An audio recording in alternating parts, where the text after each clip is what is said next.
Whether you're an Airbnb host looking after one property or a large portfolio, managing your costs is crucial to your short-term rental business. Yeah, and it's not just as simple as buying the cheapest of everything. You have to look for that fine balance between a reasonable price, managing or exceeding guest expectations, and also the value of your time. Oh, and let's not forget about inflation. Inflation is out of control. What's up, guys? I'm Steven. And I'm Kylie, and in this video, we'll be sharing how we're keeping our costs in check this year without sacrificing quality or the guest experience. Let's dive in.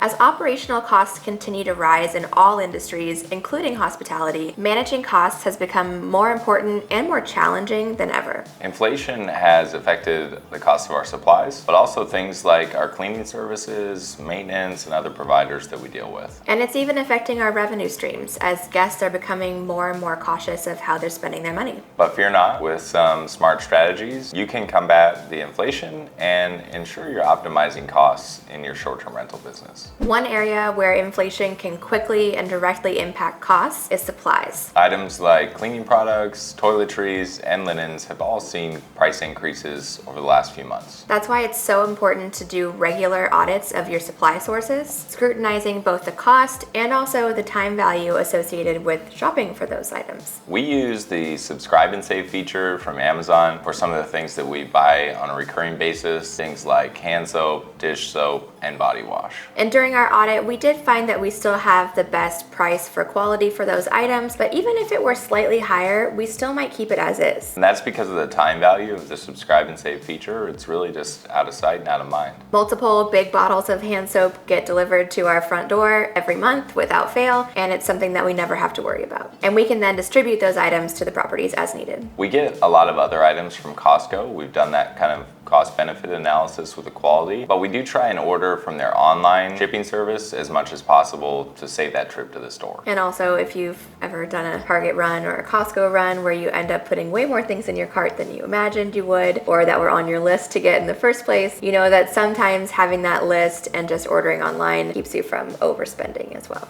$50,000 for a trip to Costco. Another change we made this year was purchasing a membership to Host GPO. Host GPO is a group purchasing organization which harnesses this group buying power to get major discounts from big brands like CB2, West Elm, among others. We were excited to see Public Goods as one of their brand partners because that is where we buy all of our shampoo and conditioner from. We've always had this sort of love-hate relationship with Public Goods. We love the quality of their products and guests love the quality of their products. We have so many messages from guests saying, oh, my hair is so silky soft after using that conditioner. Where did you buy it? All that kind of stuff. So that's great. The downside is it is a little bit on the expensive side, and pretty much like one little baggie of every shipment that we get is broken in the box. Yeah. And it's a big shampoo or conditioner mess inside the box, which is really annoying.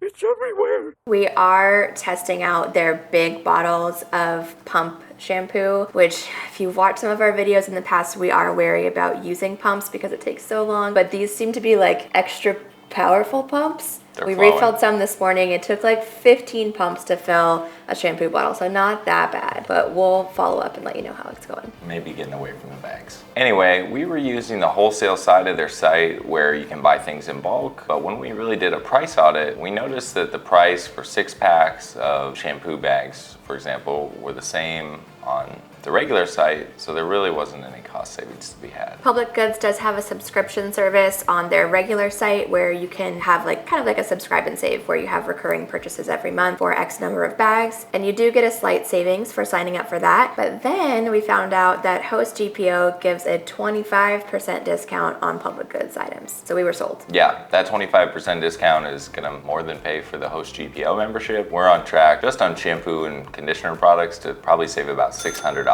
in the next year with those purchases. So like Steven said, that $600 will more than cover the cost of our Host GPO annual membership and will help kind of cover the costs of other items where we're being hit by inflation prices. We'll do a full video soon of our experience so far with Host GPO, but if you'd like to sign up now and get started with those money-saving discounts, we'll leave a link to that in the description below. So after taking a hard look at your supply costs, it's time to take a closer look at your operational expenses. Utilities and maintenance fees are two particular areas where we think a lot lot of hosts could probably see some savings with a few easy tweaks. To optimize your utilities usage, consider implementing some energy saving strategies like installing LED light bulbs and smart thermostats. That's a big one. Smart thermostats could save you a lot, especially, monitoring temperatures while the house is empty. You can turn it up. Our favorite is the Emerson Sensi model, and we'll link that below. The Sensi doesn't get enough credit. A lot of people go for the Nest, but the Sensi is actually easier for guests to use, we found, so we get less questions about how to use it. It also has an easy to use app interface on our end, which allows us to set reasonable temperature limits for the guests to use for the AC or heater and avoid guests abusing our AC or heater. Notice we said reasonable there, not unreasonable. Oh, we had some friends. Yeah, we had some friends stay in our town in another vacation rental because ours were all booked. When they got to this house and then they read the house rules, the property management company had a rule where thermostat needed to be set at 76 degrees, whether it was heating or cooling, stayed at 76. No matter what. No matter what. If you changed it 1 degree, then there was a $100 per day charge. That's ridiculous. Don't do that. Don't be that guy.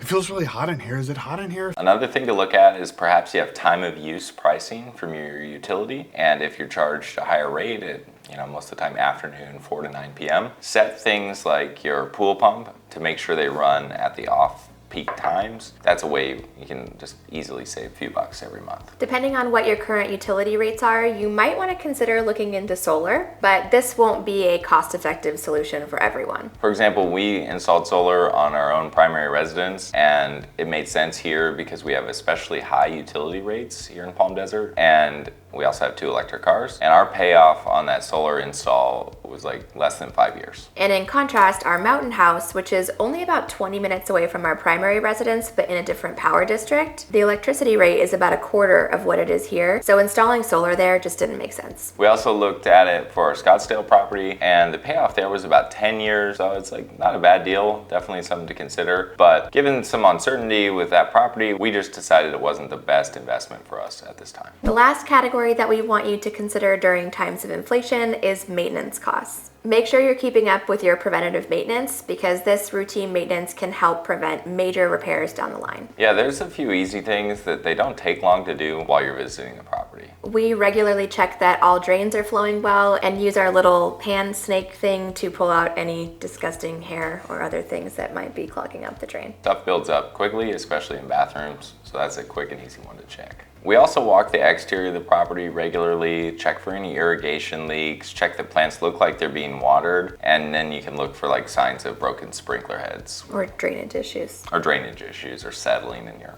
yard. And then for HVAC maintenance, you want to make sure you're changing your filters regularly and also hosing down your condensers. In the areas where we operate, we get a lot of wind and dust, and so hosing those down, once a year? Yeah, once a year. It's kind of idea. seasonal before the hot season. It's a good thing. It's easy to just get that dust off there. They are most efficient that way when they're clean. These are all easy DIY jobs, but if you feel like you need to hire a pro, you could do that as well. But since we're talking inflation and cost savings, now might be a good time to start brushing up on your handyman skills. I mean, even in your own home, it's good to kind of know how these things work. Save yourself from calling out a handyman and just brush up your DIY knowledge. YouTube's a great spot. It's DIY, but We did a video a while back of common things we encounter at vacation rental properties and how to fix them without calling out a handyman. We'll link that at the end of this video. And if you'd be interested in a part 2 of that video, let us know in the comments. When it comes to combating inflation, it's also important to remember that the first priority is always the guest experience. Those guests that told us that they loved the shampoo and their soft, shiny hair, they mentioned it in their reviews. Yeah,